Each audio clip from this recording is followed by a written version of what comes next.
Hey, welcome back. We all went down to the park the other day to shoot some photographs of models, and the topic came up of how we post-process our photos. And the answer is probably as varied as there are photographers times photographs. Some people are content just using presets. Some people want to get in there and tweak stuff. Some people want to do heavy editing. I know I'm finding out that I like to do composite shots and taking several photographs and merging them together into artwork.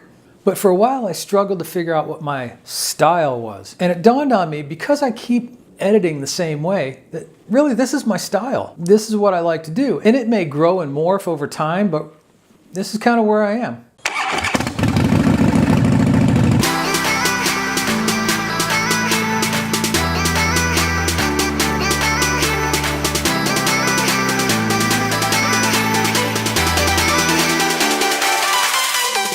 Now, how you edit your photos depends on a lot of different things. It depends on what you're looking for, what software you use, how proficient you are at that software, etc.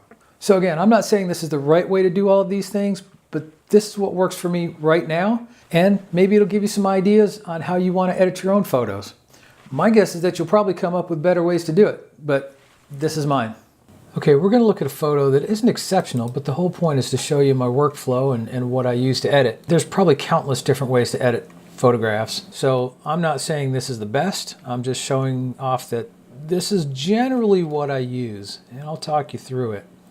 So I'm going to pick this photo here. I haven't done anything with it yet, so I'm going to go into Develop. I'm in Lightroom.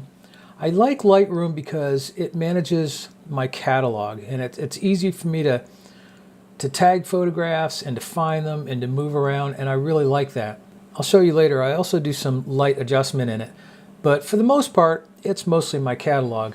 Now I also use Luminar, and I'll show you that as well, and the new version of Luminar, Luminar 3, also has catalog management in it, which I want to learn because Luminar isn't subscription based. Once you buy it, you own it. But I know this, so I keep coming back to it, and it works for me, and really that's what's important, right? As soon as I learn the Luminar, maybe then we'll change direction. But the first thing I'm going to do for this photo, which is nothing spectacular, but like I said, I'm just showing you the flow, is I'm going to go remove chromatic aberration. This was shot on my Tamron 24-70, so it's really not usually an issue. Now, because I'm using a little bit older version of Lightroom because of my operating system, it doesn't automatically detect the lens, and as close as I can get is one of these 24-70s. You'll notice this is actually the wrong model number, A007E, and my lens was A032. I don't have A032 over here because, well, I can't update my software.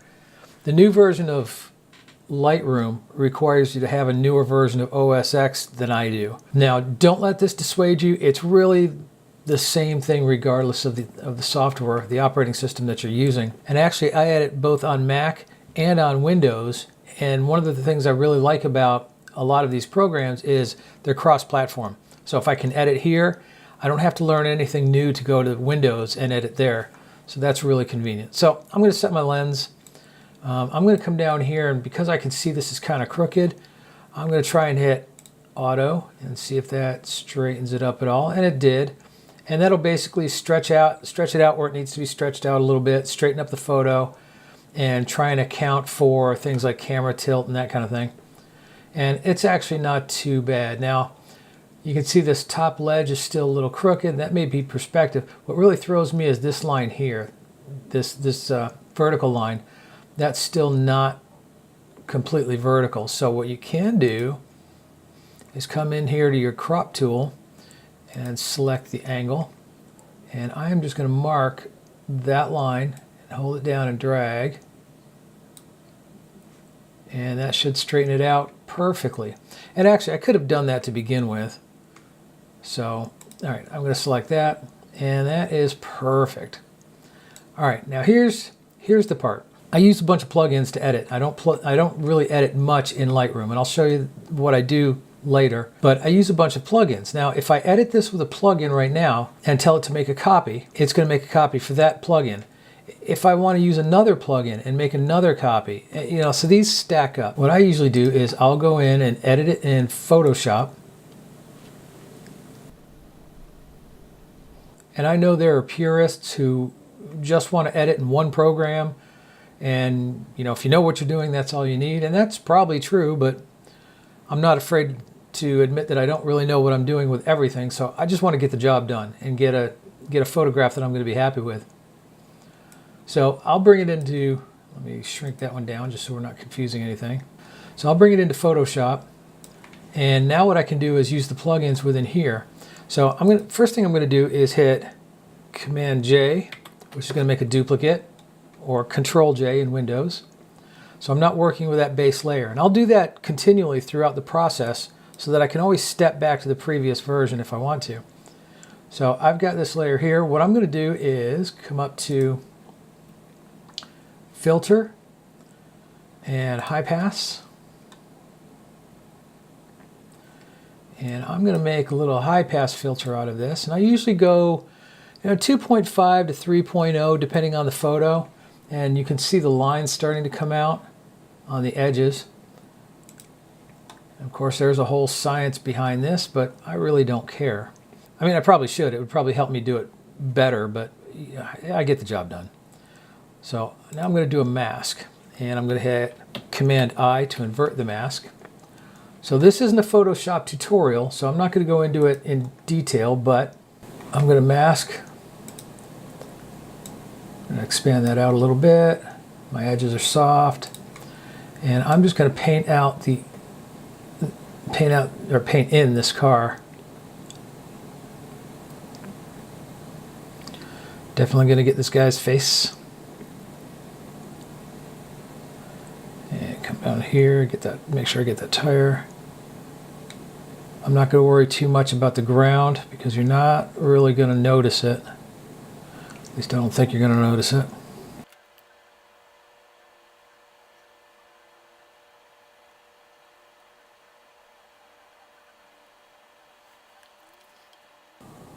Okay, so I'm going to paint in this car. It probably would have been easier and quicker if I just expanded my brush.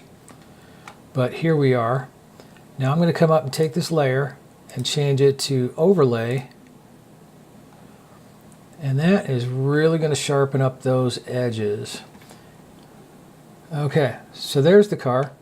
And once that's an overlay, it's really sharpened up quite a bit. That's nice.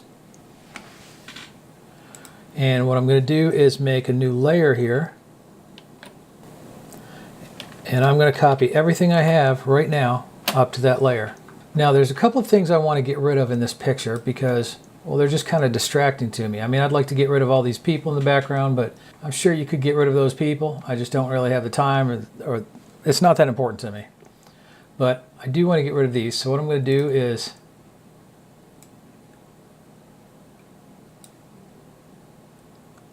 take those out because those big white streaks just distract me.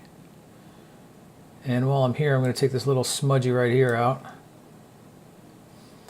Now I'm going to try and take this for sale sign out because the orange really draws my eye.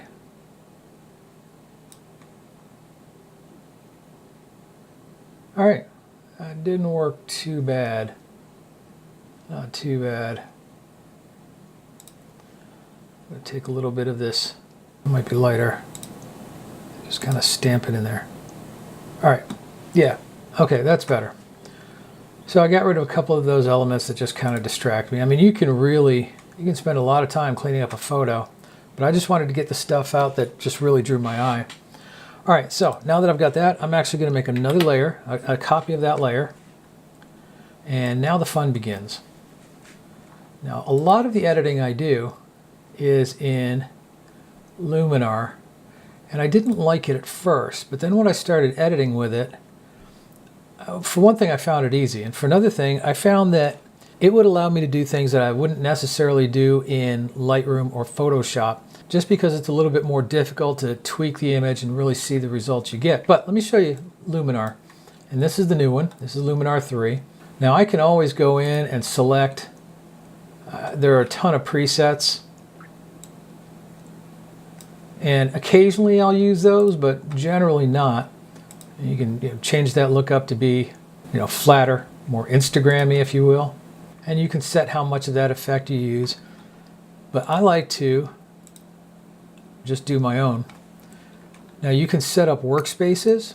For example, if you go to the professional workspace, it gives you preset filters that you can add and subtract from, but it lays out a number of filters automatically. Quick and awesome. You know, there's an AI filter in here that just tweaks a picture, boom, and makes it what it thinks you should have. Sky enhancer. So with 4 settings, you can fix a lot of photograph problems. But I like to do things manually. And I found that these settings are generally the ones that I go through for every single picture. In a lot of ways, I think that defines my style. So first thing I'm going to do, I'm just going to bring the exposure up a little bit. Just a touch. And I'm going to check my highlights just to make sure. I'm going to hold down my Option key and drag this slider to see, yeah, I've got a couple of areas blown out there. So I'm going to drag those down to where most of them are. So that brings my highlights down. You can also click up here and get, you know, the red spots where the highlights are, where they're blown out. You can do the same thing on the low end with the blacks and see where the blacks are blown out. Or is it blown in for blacks? I'm not really sure. Anyways, so I've kind of set my exposure where I want it. You know, we've got things like clarity. You know, I don't want to mess with that. Actually, I kind of like that a little bit. Just a wee bit of it. Polarizing filter. That doesn't really do anything useful for me here. It's great on water and wet rocks and that kind of thing, but doesn't do anything. Doesn't do anything here. I'm actually just going to remove that one. Color cast. You know, I can take some of the yellow out of this picture, but because the sunlight's shining and it's a bright day, I'm actually going to leave that in place because I think that warms it up quite a bit. Saturation and vibrance. Usually tweak up the vibrance just a little bit. I've seen a lot of people that blow out their pictures with saturation, and you know, I mean, I guess it's your personal choice. I'm not a big fan. Details enhancer. I'm not going to bother with it here because I already pre-sharpened the car, but what you can do, and all these controls, you can do like a radial mask or a brush. Sometimes what I might think about doing would be to take an area that I want to enhance and come in, and just like in Lightroom, you can see the area here where it's not affected is the black, and I'm going to invert that mask so that this is the area that the effect does impact, and I can bring up my detail a little bit, but I'm not going to do that because I don't want to do that. All right, let's see, I don't have any foliage, so I'm not going to add the foliage enhancer. That's pretty much it for this. I'll show you the AI filter in a minute. You can add filters, and they've got a ton of filters, and you can get into things like top and bottom lighting to where you can adjust the top and the bottom of the picture differently. Exposures and shadows, brightness and contrast, adjustable gradients, split warmth. Photo filters, which I've never found useful. Microstructure is kind of nice for a lot of small detail stuff. You can actually map LUTs or light lookup tables into this program. That's kind of cool. HSL, it has hue, saturation, and luminance settings that I can set here, but Lightroom has that, and I know how to use them better. Dodge and burn, again, I do that in Lightroom. Curves, contrast. The advanced contrast is really nice because that lets you get some really fine tweaking on the contrast levels. Sun rays, that's always a blast. Let's throw a sun ray in there just because. Ah, there it is. Let's say I want to have a light bounce off of the hubcap here. So I can bring it down here. And I'm going to decrease the sun rays a little bit. You know the deal. You've seen all this kind of stuff before. Change the radius of the sun. Randomize them. Yeah, you know, there's a lot you can do with that. But I don't want sun rays, so I've done some really nice forest pictures and added a little bit of sun ray to it. It's got its place. So anyways, here I've got the picture. The AI filter, I showed you that a little bit earlier. What's interesting is when I'm done doing my tweaks and then I see what the AI thinks it should be, and I'm pretty close. It wants to light up that background a little bit. I do not.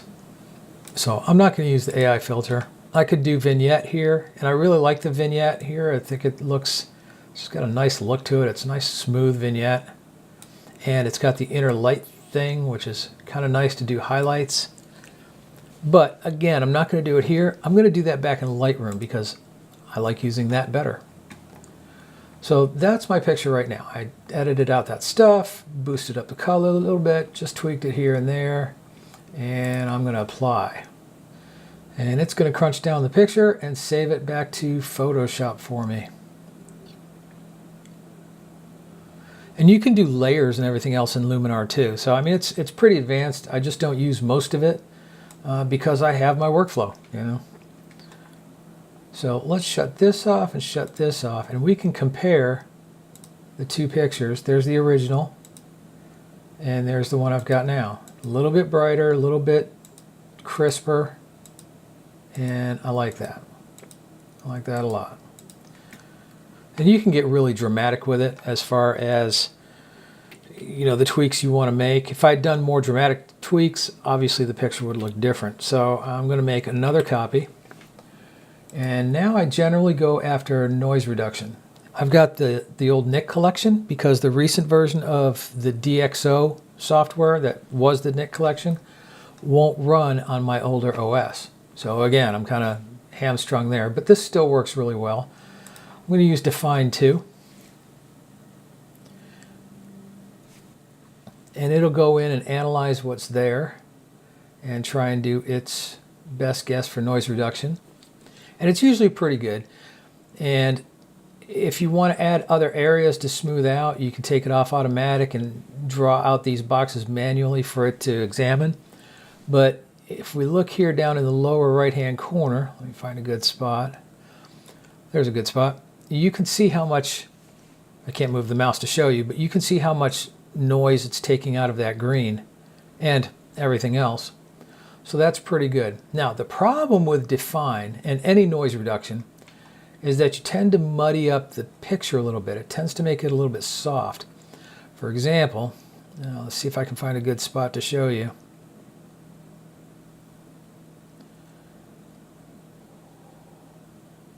Yeah, I guess that'll work.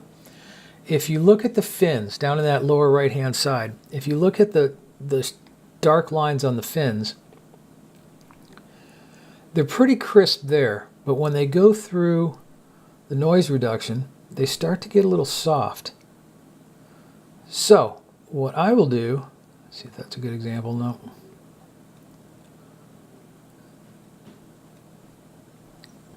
So I never want to lose detail if I can help it. So what I'll do is go into Reduce, and I'm going to back down the contrast noise down to about 80%, and it depends on your photo.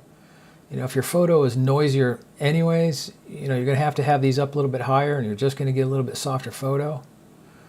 And I'm going to back down the color noise to about 87. Wait for that to recalculate. That's a little bit better, and a lot of the noise is taken out. So that's good. We're going to go with that. Sharp enough, low enough noise, everything is hunky-dory. And I'm going to say OK to save it.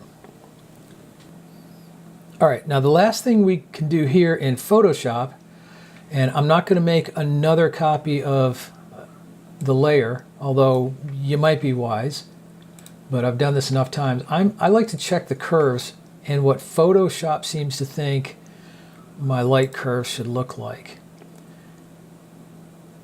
And I'm just keeping an eye on the picture as this comes up, because it usually comes up in enhanced brightness and contrast. And this is Photoshop's idea of this is what you should do to it. And you can play around with some of these other settings. I find a lot of time if my color is off and I change these, if I snap neutral midtones, I can make it a little bit of a cooler photo. Like, I don't know if you could tell it on video, but it's actually changing the color temperature a little bit. If I snap the neutral midtones, it makes it a little bit bluer. Again, I don't want to do that, and honestly, I don't think I need to do any enhancement here. I'm just going to cancel out of that. Yeah, that's still fine. Cancel out of that. Now the next thing is, if you look down here, you can see the original photo is 130, almost 132 meg. The what I'm working with now, the file I'm working with now is over 800 meg because I've got all these different layers, which are essentially copies and edits. So if I want to come back into this photo sometime and retain all these edits and make changes to them and be able to pick up where I left off, you can keep all these. Since I am never going to want to come in and recreate this photo, and quite honestly, what I've done is so easy, I could do it again. Well, all I got to do is watch this video.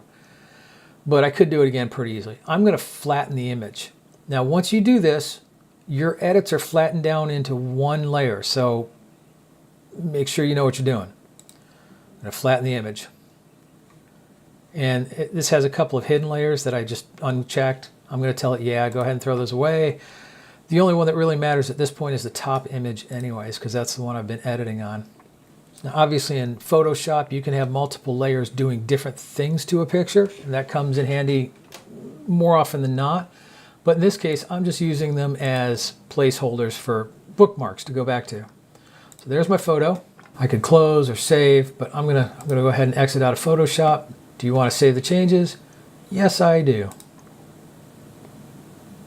And it's going to save this as a TIFF file because that's what Photoshop does.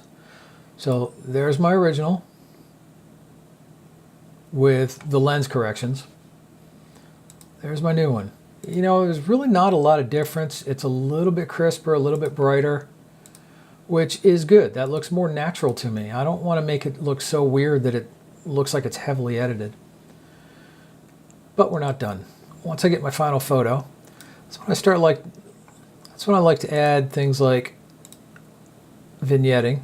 I prefer color priority on a color photo, just because I like the vignette it gives. I'm just going to bring this down just a wee bit. 11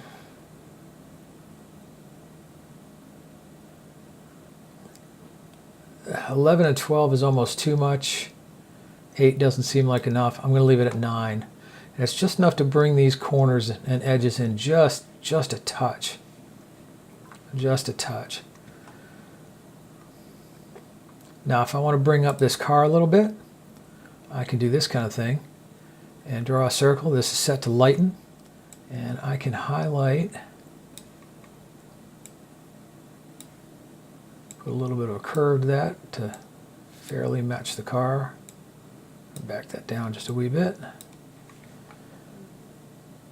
And I'm not going to use exposure, but I'm going to bring up my whites, which will give it a little bit of punch. You can come down here and show the mask. So that's where your effect is taking effect. I'm going to feather it a little bit more. I'm going to shut that back off. All right. So there's the lighting on our car. And as you can see, the car really starts to stand out a little bit more. That's nice. I like that. Now, one thing I'm going to do, and you can take or leave this, I'm going to bring the shadows on this guy's face up just a little bit.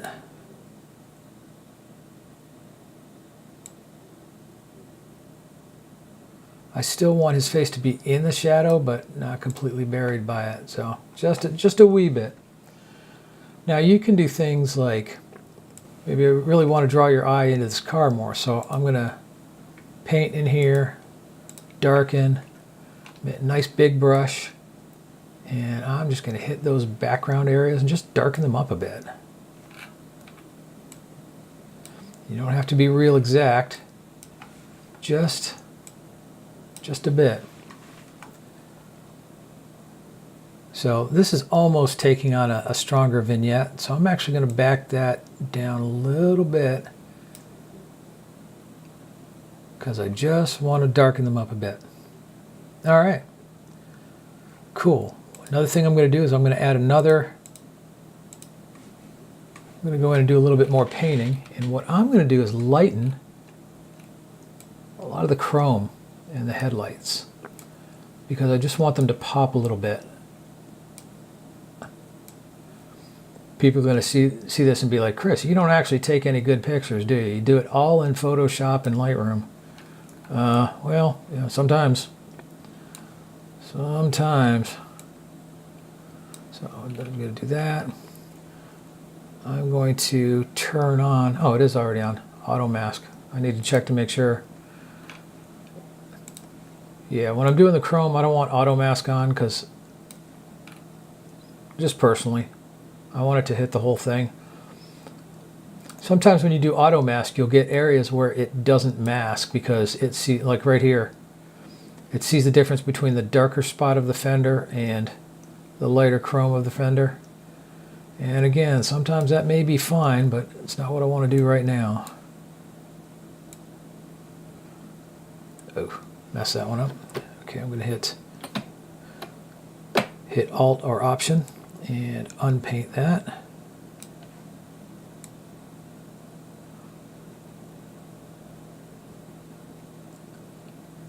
Sorry this isn't a little bit faster, but this is live editing, sort of. Okay, I'm going to turn auto mask back on for the next spot because what I want to do is get this little bit of chrome stuff up around the windshield. I think that'll look really nice to pop out.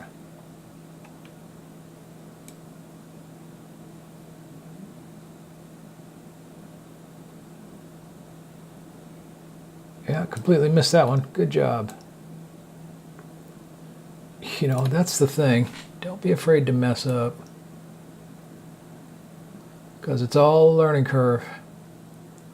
And I mean, quite honestly, I'm rushing through this. I mean, everybody who does these types of videos is rushing, so get this right here.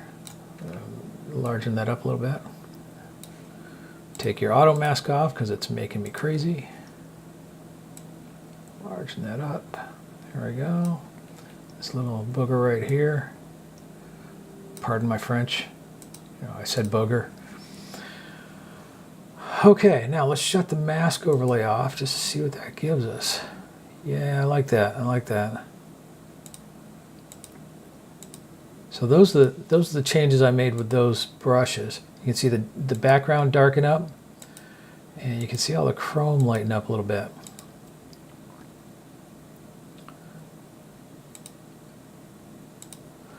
What I'm actually going to do, I think, let's go over this chrome,